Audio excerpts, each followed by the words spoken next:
Cars Recon, this is Becky. Hey, Becky, this is Rich from the auto auction. How are you? I'm doing great, Rich. How are you? I need some help with detailing. Can you help? Yes, absolutely. Could you meet me at the gate? I'm Rich Levine, and this is Meet Me at the Gate, where we're not just talking theory, we're tackling real-world problems head-on, driving solutions that supercharge productivity and team dynamics. Every episode is a journey towards improvement, empowering you, the manager, to lead with innovation and confidence. Join us to transform everyday roadblocks into highways for success. To have your employee or yourself or whoever car certified, that is kind of wrapped into what you are offered through Auction Academy. I got it. And you went through it, obviously. Class 7, is that what you said? Yes. You did this kind of, like your dad, I know your dad, he's an awesome guy, amazing. Agreed. But you didn't like grow up in or you grew up in the car business, but you didn't really hands-on. Is that right? I didn't personally work in the auction industry or in the car business. I mean, I guess if we're going to talk car business on a whole, I did some different things. I sold automotive advertising. My first job out of college was working for the Tennessean newspaper here in Nashville and sold auto advertising when it was still in the classifieds. And we had some standalone publications that we launched one called Make and Model that was it was like a, what's the name of? Auto Trader? Auto Trader. Big Nickel. Okay. Yes, Auto Trader. All of the vehicles, the Tennessean owns Cars.com or owned Cars.com. Every car that went into Make and Model fed online to Cars.com, and that's when all of that was. I'm not super young, so that's when that was all becoming. Would you say you're not super young? Is that what you just said? I said I'm not super young. So, I mean, that was. Ty's the old guy here. Yes, yeah. Agreed. Thank you. I'll take it. I've been looking for that for my whole life, to be the old guy in the room. As long as you're not looking to be the smartest guy in the room. No, I'm definitely not that. No, I'm not that either. Yeah, That's why I love this. 2000, and so I mean that was kind of where I started. But my father worked in the business. I mean, he's been in the auction business for as long as I can remember. Your father was ADT, right? At one point in time, he was. He started with Anglo American, ADT. He worked for Odessa the Flying Lion. That's right. The Flying Lion. Wow. Now I didn't know that fact. That's a good one. He did. Yeah. He worked for British Car Auctions, did some contract work over in England for several years. So if I recall, British Car Auctions bought Anglo-Saxon. They would turn it into Anglo-Saxon Auto Auctions, and ADT bought them, became ADT, and then ADT sold out to Mannheim. Yes. So two guys from England who were kind of part of British Car Auctions came over and started Anglo-American Auto Auctions. So it was not the same company. They were separate companies, but then they sold to ADT, who eventually sold to Mannheim. And now I think Mannheim owns British Car Auctions, if I'm not mistaken. Yeah, BCA, Mannheim right? does have, yeah. Yeah, I think they do. I know it's been tied with their logo. I always remember the logo with the flying lion, and it was very English looking. Very English. It was a shield. If I remember right, it was a shield with the lion with the crown on it in the middle was their logo. It was. And the nickname was the Flying Lion. Good memory. Yeah. Okay, so then you go from that to Cars Recon. I'm just fast forwarded a lot, right? To Cars. So now he started Cars Recon 21 years ago, almost 22 years ago. Wow. Okay, so Cars Recon is Recon. Yes. For auctions. So just to like a quick synopsis, a sublet vendor for the auctions. We've done work for dealers as well and different groups, but primarily for the auctions. And that's how it started, was just there was a need when he was with Anglo American ADT, all that he was over Recon for a majority of the time. That was his job. He says his job was to kick guys like us out.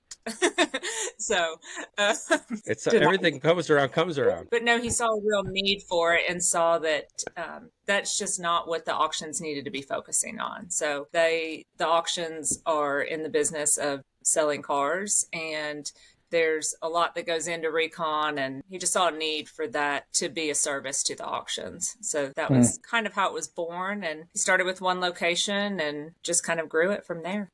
What was that location in Nashville? Mannheim, Pittsburgh, or Mannheim. It's Mannheim, Pittsburgh now, there in Butler, Pennsylvania. Oh yeah, Butler Auto Auction. Yeah, I remember Butler Auto Auction. Ty, we're going way back on you. I know you guys. I thought, wow, really Usually didn't Ty's know the how one with much. all the Yeah, this Well, is great. I love it. have a knack for talking with Ty, and somehow he like hits me over the head and shakes all these cobwebs loose, and all of a sudden these old memories just start flooding out, and Mm. it's actually kind of amazing. It's fun. And then hearing some of your stories, Becky. So we're just getting to know you, which is awesome. So I thought I met your dad in 2012, 2013, somewhere in there. I used to be the guy. You might know me better as Safety Sam. There we Yeah. go. Okay. Yeah. That seems to We're- be my nemesis. Yeah, That there we is go. what all of our employees are Safety SAM certified. So we are in the thick of that right now. Our location managers don't love that, having to take the guys off the line to make sure they're doing their safety. I think I'm going to have to go back. I need to talk with Penny, and maybe this is how she remembers me. I did a safety speech in Nashville. Your dad had me come down. He was a big supporter, a big pusher of Safety Sam, which is awesome because I was working for Car Global at the time. At the time, it was actually Car Auction Services before it ever became Car Global. Oh, okay. He invited us down. We were talking safety. And I remember Pierre was in there, and I'm pretty sure Penny was in there, and a whole group of people. And I just remember up front standing talking about safety and us having fun. I'm pretty sure that was probably one of the very first Auction Academy classes would be my guess. It would have been. So my dad was involved from the beginning. You know, Pierre also worked for Anglo American for some time. So I remember the name Pierre from being young. Like that's one of those names that just kind of sticks with you. So yeah, he helped a lot, especially in the beginning, helping them get content and teach classes and providing that service to them. So it probably was one of the very first. And just like the car certification, everyone in Auction Academy has to be Safety SAM certified in order to visit the auction.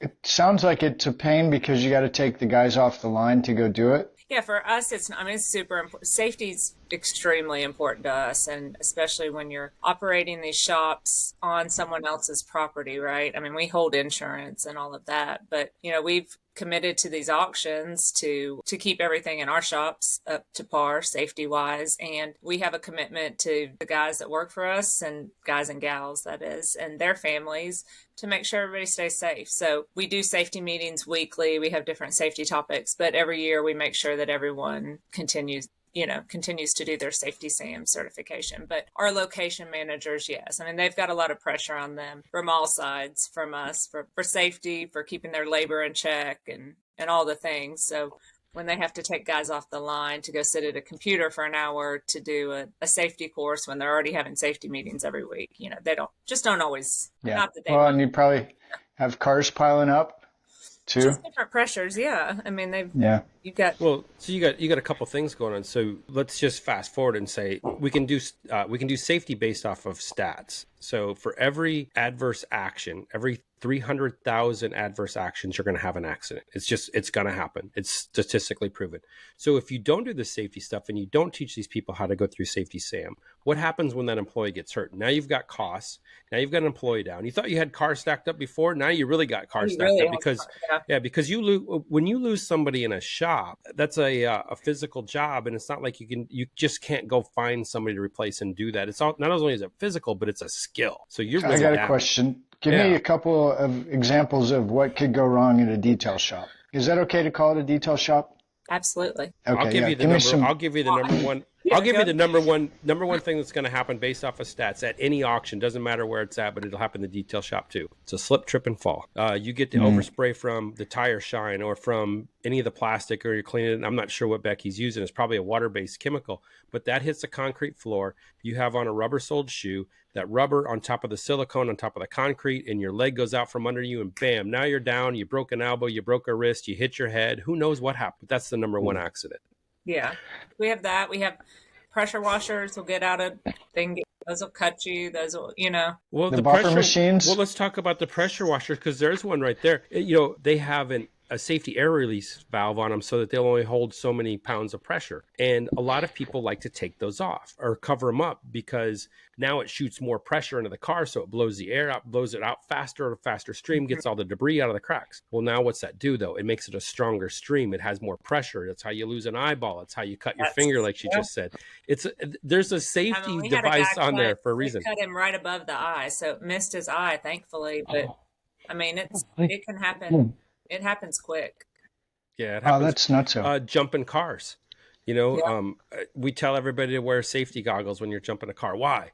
It's only going to take once when a battery's going to explode, or you're going to get, or you don't have gloves on, and you go down to the terminal, you wipe it off, you put the thing on there, and then all of a sudden your eye starts itching, you scratch your eye, and now you've got the battery acid in your eyeball. These things it's so easy. Here's another one that happened at a detail shop one time that blew my mind. They had a bottle of Sprite, drank the bottle of Sprite. Somebody goes, oh, hey, I need some cleaner. So they go over and get some cleaner. It was a clear liquid. They put it in the bottle of Sprite. Somebody walks by and says, hey, can I have a drink of your Sprite? Go, go, go. Oh, it was Vomit City. And that's why you have secondary labels. But we're getting on to safety. Let's get back onto recon and cleaning cars and how Becky and her family have helped auctions. Well, I'm trying to figure out, okay, so who needs their car cleaned? I do. I was going to say. You're the auction. Now me. I'm the auction. Yeah, it's not Becky. It's the customer. It's the finance company, Fleet Lease. I mean, majority of what runs through there is a fleet company. A dealer may or may not clean it, but the fleet, yeah, the finance company, the repos. I got a quick one. It's kind of maybe off track, but I was Friday. I've seen this my whole life. Nothing like calling the auction out right here on the podcast. I just bam. Yeah. Anyway, the guys with the trucks with the big tank of water with the power washer running through before the sale. Yeah, do you guys do that? Line wash. Mm-hmm. Okay, cool. Because I talked to the guy. He had a minute. He had a break smoking a cigarette. And Depends like, on hey. the location. Some auctions do this. Yeah, let me guess. And the fueling truck was right next to the water truck because they have to have the gas in case. And so he's going to light up a cigarette next to the gas tank. And there's another beautiful safety incident just waiting to happen. Hey, there's been a major explosion. CNN's going to be flying 56 or go, what's going on here? There was a major explosion in the lot. You should have seen it. They were washing cars. All of a sudden, boom. Ty's fault. What'd you say, Becky? I don't even know. We're having way too much fun. I know. All right. So the lender, it turns out the auction needs the detail, not for the auction, but for the auction customer who's the lender. Is that what I just heard? Well, the customer is going to determine, right? They're going to determine what kind of service is going to be performed on the vehicle and what kind of recon work is going to be done, whether it's a So it's like in a contract form, kind of, usually. In a contract? Yeah, they're usually negotiated. What the auction has a negotiated rate with the client. The rates, so if Cars Recon's working with me and Becky and I would have an agreement. Say, hey, we're going to pay you X per car to detail it, and then we're going to turn around. We're going to charge the lender or the seller, the commercial account X per, and hopefully we're making money on it. Yeah, what if Becky says we want the auction to pay more than what you just said, auction. Ooh. Well, then that's usually when we sit down, we have a conversation. But I don't know. I'll defer that one to Becky. Usually we're able to work through those scenarios. Yeah, we haven't had it. It's been a little more difficult here over the past few years, just with labor rates going up like they have. I mean, you're just having to pay a whole lot more. Obviously not going to name any names, but we have, and we don't always know, some places we have dialogue with the auction where we know what they're getting per car, and obviously it varies customer to customer and what kind of, like Rich said, what they've negotiated, what their contracts look like. And then for us, we kind of have to figure out what it's going to take for us to have a manager there and a team and who all, how many we need and materials and all of that. And we have that down pretty well. We kind of know what it's going to take for us, but the more volume there is, that generally we can get away with less per car. The less volume, it's going to be more. But we have one, where I was going with this is we have one location in particular. I don't know exactly what they're getting from their clients, but I know they're paying, what we have to charge per car there is a little more than we would traditionally do, but it's because of the volume. However, for the auction, it still makes sense when they factor in what they would have to pay labor-wise to staff the shop and have insurance on those individuals and kind of the loaded costs that go into all of that.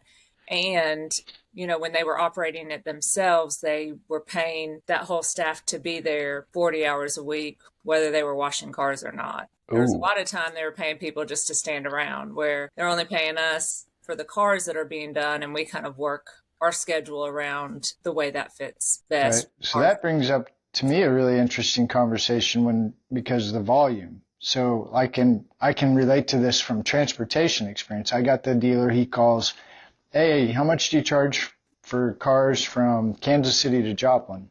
$150 a car. Well, what if I buy a truckload? $150 a car.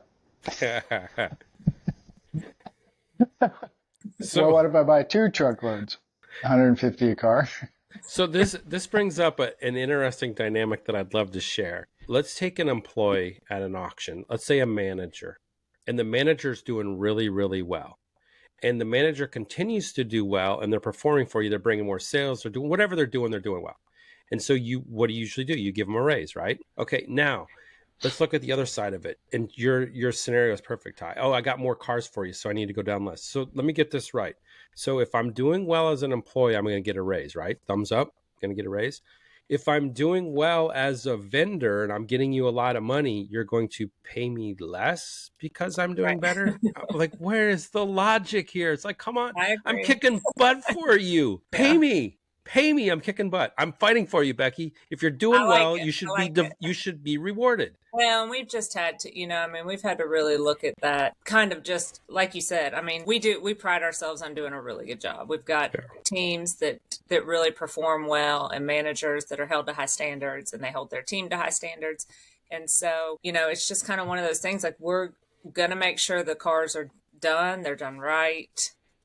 Safety is huge with us. We're going to eliminate as much risk as possible. And so it's really just kind of turnkey for the auctions that we serve. They can just turn that over to us as long as the cars are to the shop. And a lot of times we help with that too. So if I'm hearing you right, here's what you're providing to the auction. You're providing a strong workforce that's safety oriented. You're ethical. You set high standards and you do a great job. So it's like, why would somebody not want to have Becky and her team come in and help clean cars for you? Ty, why would you not? Come on, Ty. Why would you not want to do this? Look at Ty's think. Well, I first pause right there for a second. We'll come right back. But where I was going with this volume thing was, so I finally make a deal with the guy. I'll do it for $145, okay? Sure. I'll have a truck there for you that can haul 9 cars that you said you're going to buy tomorrow, right? Yeah. I get there. I'm at the sale. I'm following the guy around. He bought 3. So that's in car hauling world, you don't ever have a contract. You have a handshake. And it usually doesn't always pan out. So at that point, do I yell at the guy and call him bad names and throw my tie-down bar across the parking lot? Or do I say, hey, I got a better idea. Why don't you help me find one of your buddies around here that bought 6 more cars to go with your 3 so I don't have to bill you for the whole truckload that you tried to rip me off on yesterday. Is that a deal? Yeah, hold on. Hey, John, you got any more cars? Yeah. Go. So, I mean, how do you deal with that? I guess is where I'm going with that. Well, I mean, we negotiate things up front. Okay. I mean, that we have deals with when we go into an auction, we're going to make sure that it's something that makes sense for the auction, makes sense for us, and that we are going to be able to deliver what we promise. So, the comment about the volumes and that just some of the real big locations that used to just really put some cars through, I would say they were probably paying a little less per car than the smaller locations or kind of where we're at now. But that was also a different time when labor costs weren't as high and you could do a true piece rate in a detail shop because you were pumping cars through there. Yeah. I see what you're saying there. I agree. That's a different world that I definitely respect. So why would I hire Becky? Well, one is the credentials, and being in this conference world and hanging out with these people is for the last 3-4 years. I'm learning that this auction academy and this car certification is a really big deal in the auction lender world. It's so Safety Sam. Safety Sam's a big deal. So if you've got auction academy, car behind your name, and Safety Sam, and this is where I really like having Rich around here is because I'm thinking, okay, you're in multiple states. Is that correct? Mm-hmm. Okay, and I hear you keep talking about your leadership, your management, and I hear when you talk about that, your eyes don't blink, you don't quench. Oh, you're like when you speak with great confidence that your managers are doing a great job. So what we're sliding into, in my opinion, is what Rich likes to call value-based leadership. So I'm wondering, like how many you got a manager at every auction, it sounds like, and a crew. What's that minimum consist of? 5, 4, 6 people? I mean, one lane is going to be 6 people. Wow. So, I mean, that's going to be the minimum unless they're just, we don't have anything. We don't have anywhere that has less than 6 people. So and that includes the manager, per lane. Right? So per line? Yes, per lane. Yeah. Per lane, okay. So are you running a supervisor or manager per line, per lane, whatever you want to call it? So we'll run. I guess what does your hierarchy look like? You got a manager and then we have a location manager for the location for the shop. Okay. And then in the lanes we'll have a lane lead or QC for each lane. So they don't have it. The manager is not their title, but they are. We pay the QC more, or the lane lead. Different managers call it different. They do make a little more than the rest of the lane. And they are not involved in production. So they are truly a QC. So we don't want them, we want them to be able to really evaluate the car and make sure that everything was done to standard. And, we'll find sometimes if they get short or somebody calls out, you'll see, and all for good reason, they're trying to help each other out. But it just doesn't usually work if the lane lead or the QC is involved in the production, because then it's hard to have a good fresh set of eyes on the product coming out because they were helping. And then when that product gets out, it gets parked online. And then if we go back in time, how much is this still happening? You got to have all the cars bumpered up. You got to have all the seats lined up. The driver's seat, the passenger seat's got to be lined up. The rear seat's got to be clean. The seat belts have got to be folded perfectly.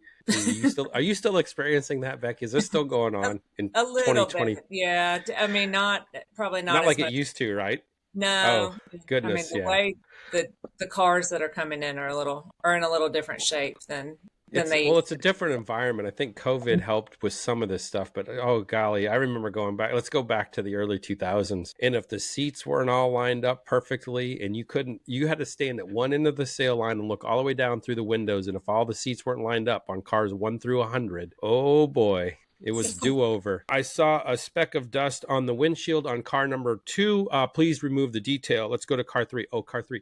Oh, it rained last night. There's still a couple of raindrops left on this. Remove the detail, please. Okay, let's go to car 4. Oh, I think you might not have slid the seat all the way back. Remove the detail. And they would reps used to do this stuff to us. It was so brutal, Ty. I'm telling you, it was. I had a rep that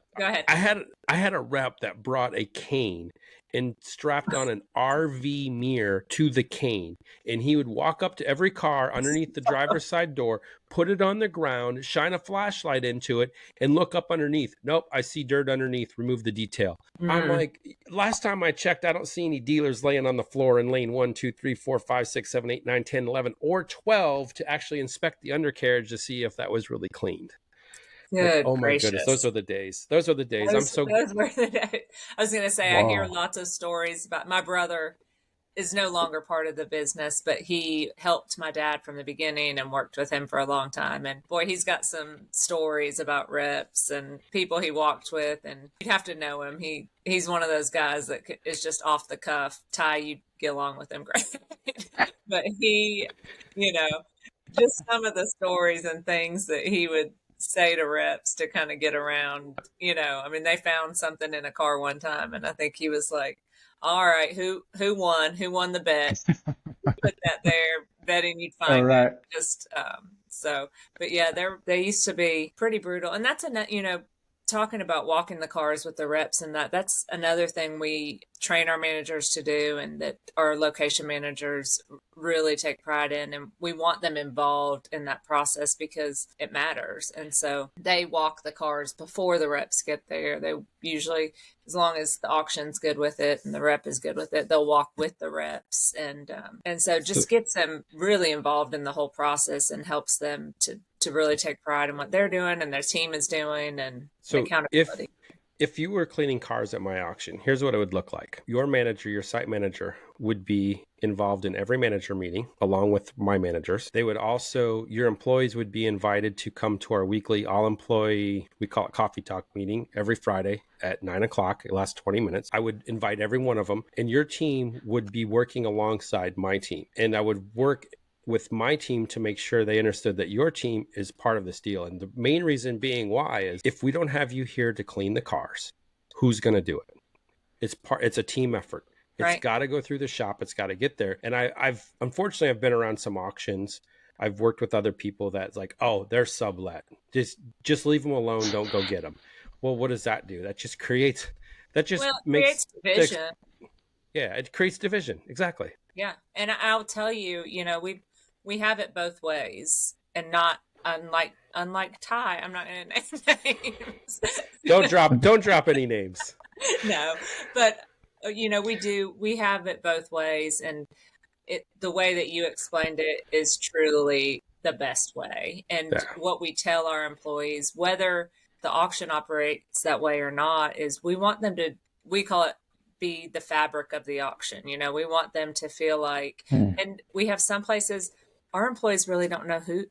Honestly, they get confused whether they work for the auction or most of them think they work for the auction, which is we love. Yeah, I love it. Absolutely. And even though, most people get direct deposit now, but I was going to say, even though their paycheck says Cars Recon, they think they work for the auction. And I would prefer it to be that way, because I want them to feel a part of the auction. And when they're involved in meetings and that's really the communication.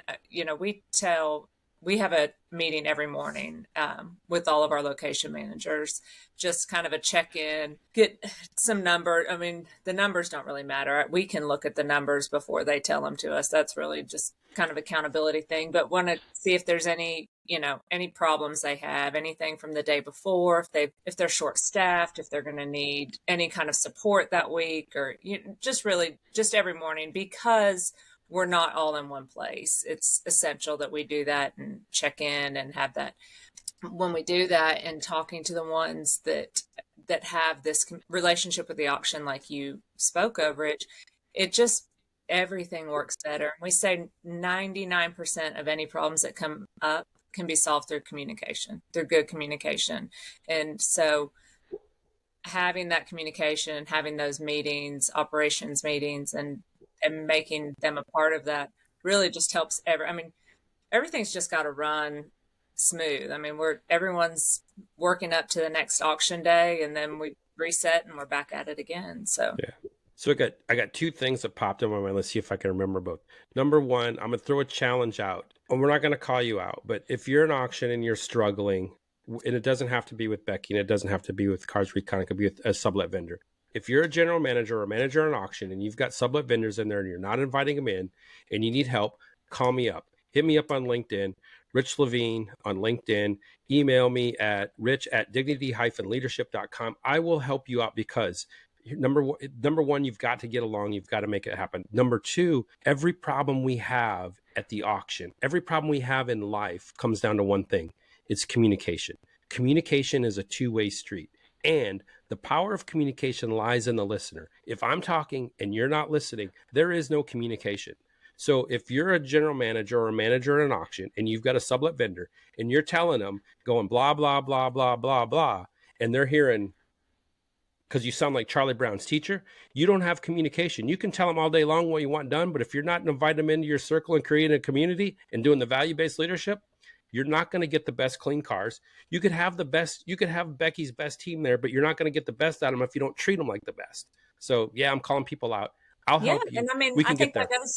That goes for their employees too. Like you said, yeah, it does. Just including people and making sure that everyone realizes that you're a team. Like you cannot, absolutely. No one can do that alone. And you have to have that communication, and you have to have that, and you have to include the people that matter and make sure that they are hearing that from you. I think it creates ownership and makes people feel good about what they do. And if they know the why behind why they're doing it, why we're doing, we talk about this all the time. Like if their labor's off, we kind of live and die on our labor percentages. And I say that, it's just, I'm like, it doesn't mean anything to our managers or the team if you say we've got to do more. That we need more production. We need more production. We've been at places before where the auction's like, we need more production. You're like, well, what does that look like? Like, do we need more? you got to break it down for people and really explain why or what or what number we're shooting for. Let's set some goals and let's, most places, I will say, most places we're cleaning everything we've got there for us to clean. Some of the bigger, some of the huge sites, yeah, there's a lot of inventory that can be done in the downtime so that there isn't as much for sale day. All the inventory cars are eventually going to wind up on spot. So Ty, she's saying what you and I just released in the most recent episode of the podcast at Meet Me at the Gate. Yeah. When we talked about you create the future you want by the language you use. So if you're talking future oriented, hey guys, how many cars can we get cleaned today? Hey, what's next? What's coming up? And you're having conversations like that, you're going to get people inspired to go clean cars, and that sense of community that you're talking about, sharing and talking to everybody. Why are we here together? Why do we need you? Why do you treat the detail shop like an employee? Why do you treat, even if you have an ops crew that's a bunch of temps, you know what? If you don't have that lot crew parking those cars, you're not going to have a sale. I mean, sale day drivers. Yeah. So one thing I do is I walk out to the sale day drivers on sale day and I go, hey, thank you for being here, because if you weren't here, we wouldn't have a sale today. Thank you. I mean, that's all it takes is just to go tell them thank you. Yeah. And give them a box of donuts. There you go. Don't forget about the donuts. Donuts are always. Donuts are a big hit. Hey. So Becky, Cars Recon, if I'm an auction, okay, so you guys can't see my screen, but Rich is over to my left, Becky's on my right, and I'm down here in the corner, a little small guy. I can't even see myself. I'm watching you two go back and forth and hearing you guys talk about Becky saying communication, Rich saying communication, and I'm listening to this and I'm watching it and I'm thinking, if I'm an auction, which I'm not, but if I were an auction, I had any question with my current detail situation, I would want to find out how can I get a hold of Becky, because I really like the way Becky's talking, and I really like how she talks about her team and how they meet and how the more they know and all the things that you do. And really, I haven't heard you say anything bad about your team, or I haven't even heard you say, gosh, it's so hard to find good people these days. I can't even take it anymore. I never heard that. I didn't hear any of that. So I'm really encouraged. I mean, just for the record, Becky and I hang out at these conferences. We always have a good time getting caught up. We usually end up shopping somewhere,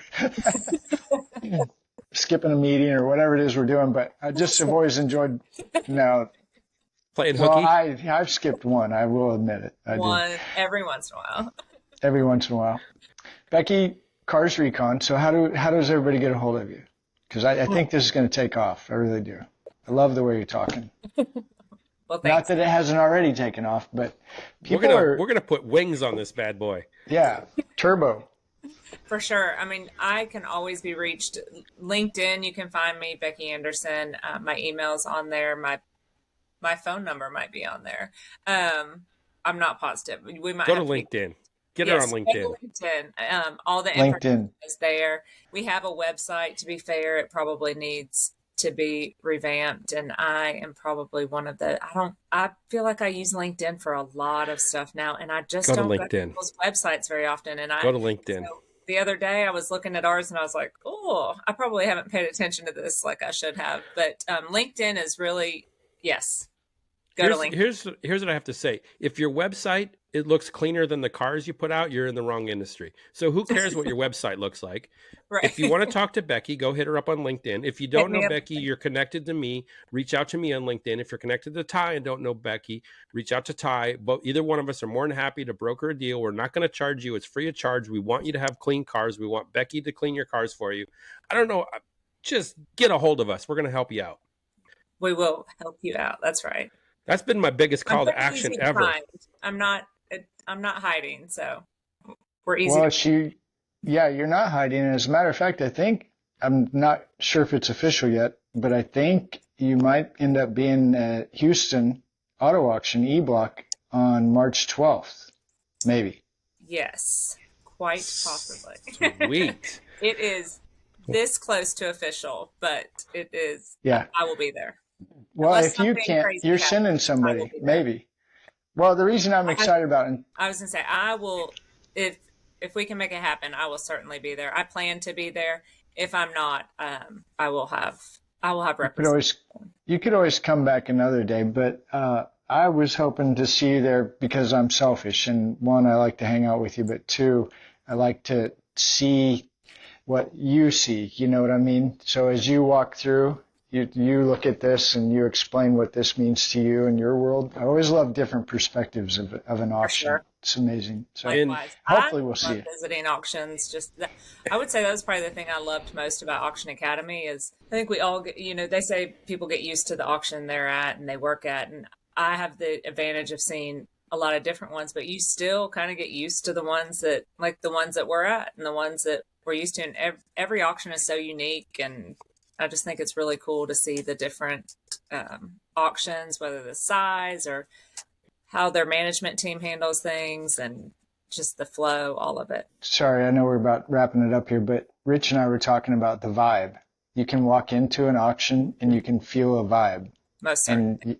And you know that vibe. I know it, and Rich knows it. So more confirmation bias from Becky Anderson, Cars Recon. Hey, we're trying to build the vibe at E Block Houston. So I'd love to have you come out, and I'd love you to gauge. I would love for you to gauge the vibe. And here's what I ask, and here's what I tell everybody. Culture hits you in the face when you get there. It's either good or it's bad. But what I like to do is I like to have people tell me really, seriously, when you walk in, how did it make you feel?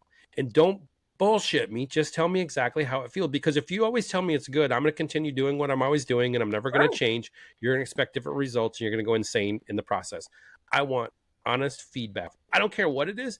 If you don't give me feedback, that's one of my leadership values is feedback. If you don't tell me how to become better, I'm going to listen. There goes that listen thing again. I'm not going to improve. I'm going to keep doing what I'm always doing. So come down, visit us. I hope you love the vibe we're building. We're building on 4 core values: trust, hope, humility, and empathy. We put that into everything we do. We talk about it every meeting. Any vendors we bring on board, everything we do, we try to breathe life into that, and we make all of our decisions based on those core values. And if it fits those core values, it's a yes. If it doesn't fit those core values, it's an I'm a sorry, no thank you. That's awesome. Thank you for joining me on this episode of Meet Me at the Gate. I hope the conversation has helped to fuel your drive and equip you with insights to steer your team towards success. Remember, the road to success is always under construction. And until next time, keep your engines revving and your gas tanks full.